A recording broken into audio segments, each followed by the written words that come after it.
Today I am visiting Jerusalem.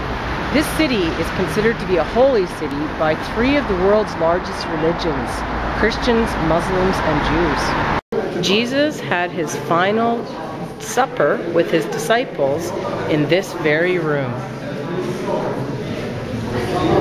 2,000 years ago.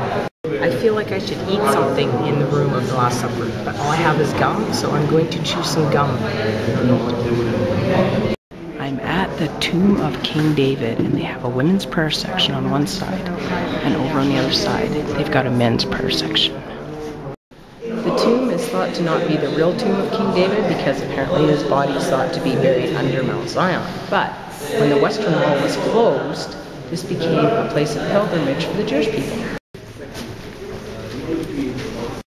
We're in the church where it is believed that the Virgin Mary fell into her eternal sleep.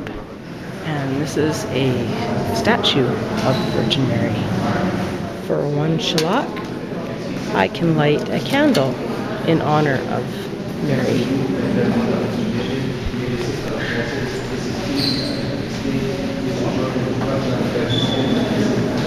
God be with you. Tomb of the Virgin Mary, there is a book that says to write down your intention, and my intention is to dedicate my life to make this a better world and work towards peace on earth. I have a Canadian penny and I'm going to put it on the altar as my offering. Well, that was a very enjoyable visit. I was expecting like someone dressed up as the Virgin Mary trying to sell me rosaries or something, but it wasn't that way at all. They didn't commercialize it, which is nice. This must be Zion's Gate, the entrance, one of the entrances to the Old City. Wow, this is beautiful. I think I'm gonna go check this little lane out. Got lots of stores here. The problem with getting into these markets is that it's really hard to find your way out. This looks like an exit, but it's hard to say. This old town is really cool. They've got bells going on right now. I'm not quite sure why though. Maybe because it's noon. Apparently there's a thing called Jerusalem syndrome, and often people come to Jerusalem and think they're prophets. I guess walking through the Holy Land and seeing this many holy sites has an effect on people. So if I start thinking I'm Jesus or something, just check me in to the nearest psych ward. I am entering the Western Wall complex and we have to go through security first. The Western Wall is the holiest of holy places for people of the Jewish faith. There is a women's section and a men's section to the wall. The Romans destroyed the second temple that was built by Solomon, and this is all that remains. And the Jewish people come here to grieve the loss of their temple.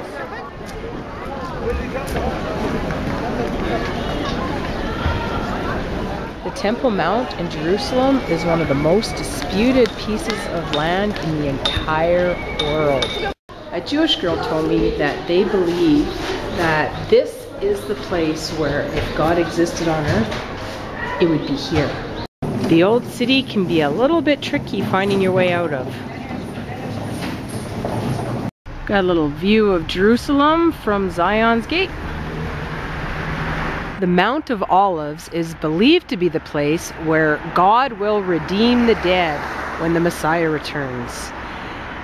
There's a Jewish cemetery right beside it, and over 150,000 people are buried there because they want to be close to the place for when the Day of Judgment occurs.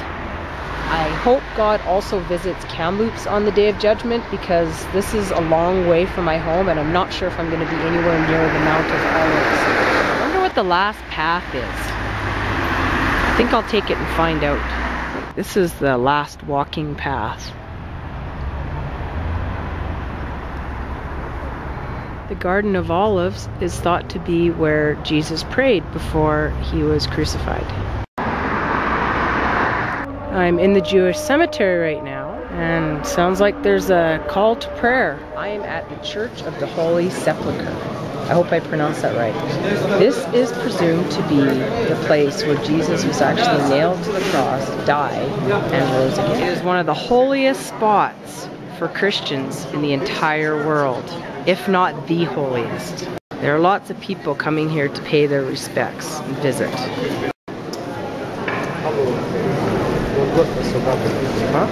The anointment. This is called the Stone of the Anointment. It is where they washed Christ's body after he was taken down from the cross. So people like to touch it. I have hired Marvin to be my tour guide. I'm at the bottom of the hill where Jesus died, and after he got put on the cross, there was a big crack in the earth. And that's what this is. This is the hill. Jesus died on the top of it. Jesus was beaten and had a crown of thorns put on him, and this is believed to be the actual column where he was beaten, and it was brought in from a different location. The cave is believed to be the place where they found the cross of Jesus. But according to my guide, the part of the cross is in Rome right now. The people behind me are from Nigeria. Wow, long ways to come. This is the actual spot where the cross stood.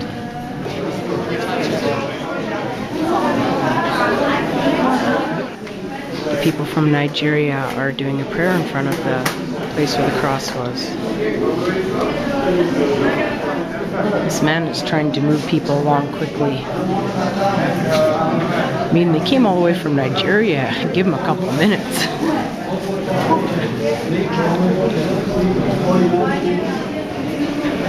This guy's kind of funny. He's like a little traffic cop.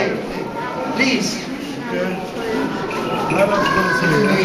I think someone important is supposed to be coming here.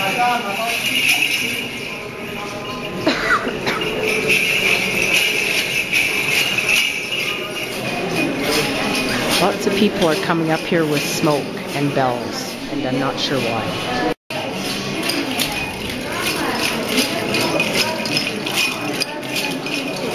I'm in the lineup waiting to visit the tomb of Jesus. This is believed to be the tomb where Jesus was buried before he rose from the dead. It was once a cave, and now they've built a large shrine around it. The holy people from Nigeria are not allowed to talk while they're in here, so they're communicating with sign language and other means. I'm going in.